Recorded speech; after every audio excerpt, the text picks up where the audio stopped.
ഇത് മാസ് മോട്ടോഴ്സിലാണ് Hero Honda passion pro വണ്ടി ഗിയർ ടൈറ്റ് ആയിട്ട് വന്നത്. ഗിയർ സ്ലിപ്പായി പോകുന്നൊരു കംപ്ലയിൻറ്റ് അതുമായി ബന്ധപ്പെട്ട് വന്നതാണ്. അപ്പോൾ അതിൻ്റെ എൻജിൻ കേസിന് ചെറിയൊരു ഡാമേജ് വന്നിട്ട് അതിൻ്റെ ഗിയർ വീൽ കംപ്ലയിൻറ്റ് വന്നു. എൻജിൻ കേസിൻ്റെ ഡാമേജ് എന്ന് പറഞ്ഞാൽ ഈ ഒരു സ്റ്റോപ്പർ ഭാഗം ഈ സൈഡിൽ നിന്ന് പോയിരുന്നു. അപ്പോൾ അതും പ്രകാരം നമുക്ക് അത് അങ്ങനെ പോയി കിടന്ന് ഓടി. ഇപ്പോൾ സംഭവിച്ച കേസ് എന്ന് വെച്ചാൽ നമുക്ക് ഗിയർ വീലുകൾ പോയിട്ടുണ്ട്. 2 ഗിയർ വീലിനാണ് ഡാമേജ് വന്നുള്ളൂ. 2 മാത്രം മാറിയിട്ടുള്ളൂ. പിന്നെ ഗിയറിൻ്റെ ഫോർക്ക് സൈഡും നല്ല രീതിയിൽ തേയ്മാനം വന്നിരുന്നു. അപ്പോൾ ഗിയർ ഫോർക്കും മാറ്റിയിട്ടുണ്ട്, വീലും മാറ്റി നമ്മൾ റീസെറ്റ് ചെയ്തു. ഈ എൻജിൻ കേസ് നമ്മളൊരു പഴയ എൻജിൻ കേസ് എടുത്തിട്ടാണ് സെറ്റ് ചെയ്തത് കേട്ടോ. പഴയ എൻജിൻ കേസ് എടുത്ത് സെറ്റ് ചെയ്ത് റീസെറ്റ് ആക്കിയിട്ടുണ്ട്. പിസ്റ്റൺ സിലിണ്ടർ തേയ്മാനം ഉള്ളതുകൊണ്ട് സിലിണ്ടർ നമ്മൾ ലെയ്ത്തിൽ കൊടുത്ത് ബോർ ചെയ്ത് റീസെറ്റ് ആക്കിയിട്ടുണ്ട്. ഇത്രയും കേസാണ് മെയിനായിട്ട് നമ്മൾ ചെയ്തേക്കണം വർക്ക് കേട്ടോ. അപ്പോൾ നമ്മൾ ഫുള്ളായിട്ട് അഴിച്ച് റീസെറ്റ് ചെയ്തതാണ്. അപ്പോൾ അതുകൊണ്ട് തന്നെ നമ്മൾ ചെയ്യേണ്ട കേസ് ഒരു മാസം അല്ലെങ്കിൽ 1000 കിലോമീറ്റർ കഴിഞ്ഞാൽ എൻ്റെ ഓയിൽ ഫിൽറ്റർ നിർബന്ധമായിട്ടും ക്ലീൻ ചെയ്യണം കേട്ടോ. കാരണം അതല്ലെങ്കിൽ നമ്മളിപ്പോൾ ഈ തുടയ്ക്കാനൊക്കെ ഉപയോഗിക്കുന്ന കോട്ടൺ വേസ്റ്റിൻ്റെ ഒക്കെ എന്തെങ്കിലും പൊടിയൊക്കെ ഉണ്ടെങ്കിൽ അത് ഫിൽറ്ററിലൊന്ന് ബ്ലോക്ക് ആവും, ഓയിൽ പമ്പിങ് കുറയും, ശ്രദ്ധിച്ചില്ലെങ്കിൽ കംപ്ലയിൻറ്റ് വരും. അതില്ലാതിരിക്കാനാണ് ഒരു മാസം കഴിഞ്ഞപ്പോൾ നിർബന്ധമായിട്ട് നമ്മൾ ഫിൽറ്റർ ക്ലീൻ ചെയ്യണമെന്ന് പറഞ്ഞതിൻ്റെ കാരണം.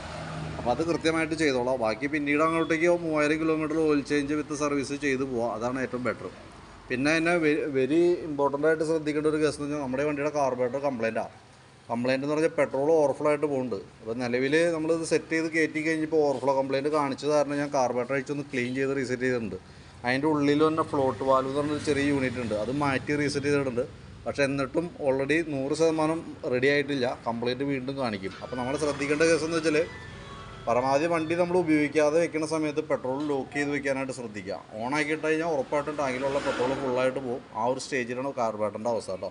അപ്പോൾ അതൊന്ന് ശ്രദ്ധിച്ചോളാം. അത് നമുക്ക് കാർബറേറ്റർ അസംബ്ലി മാറ്റി കളയാനേ മാറുകയുള്ളൂ.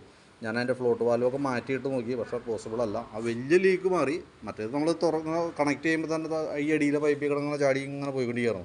അപ്പോൾ ഫ്ലോട്ട് വാൽവ് മാറ്റി കഴിയുമ്പോൾ അത് റെഡി ആയിട്ടുണ്ട്. പക്ഷേ കുറേ നേരം ഇരിക്കുമ്പോൾ വീണ്ടും അതിൻ്റെ ഉള്ളിൽ കൂടെ തുള്ളിയിട്ട് താഴേക്ക് ചാടും. അതാണ് നിലവിലത്തെ അവസ്ഥ കേട്ടോ. അപ്പോൾ അതൊന്ന് പ്രത്യേകം ശ്രദ്ധിച്ചോളണം. അത് നമ്മൾ കംപ്ലയിൻ്റ് ആണ്. അല്ലെങ്കിൽ പിന്നെ നമുക്ക് കാർബറേറ്റർ അസംബ്ലി മാറ്റി വയ്ക്കാനേ പറ്റുള്ളൂ. ഏകദേശം 2000-2500 നമുക്ക് അതിന് ചിലവുള്ള കേസാണ് കേട്ടോ.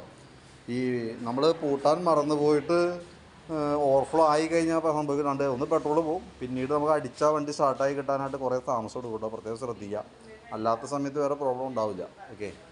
അപ്പോൾ ഞാൻ അതിൻ്റെ ഡീറ്റെയിൽസ് വാട്സപ്പിലേക്ക് ഇട്ടേക്കാം. വർക്ക് കംപ്ലീറ്റ് ആയിട്ടുണ്ട്. ബില്ലയക്കുമ്പോൾ എൻ്റെ ഡീറ്റെയിൽസും കൂടി വാട്സപ്പിൽ തരാം. ഓക്കെ.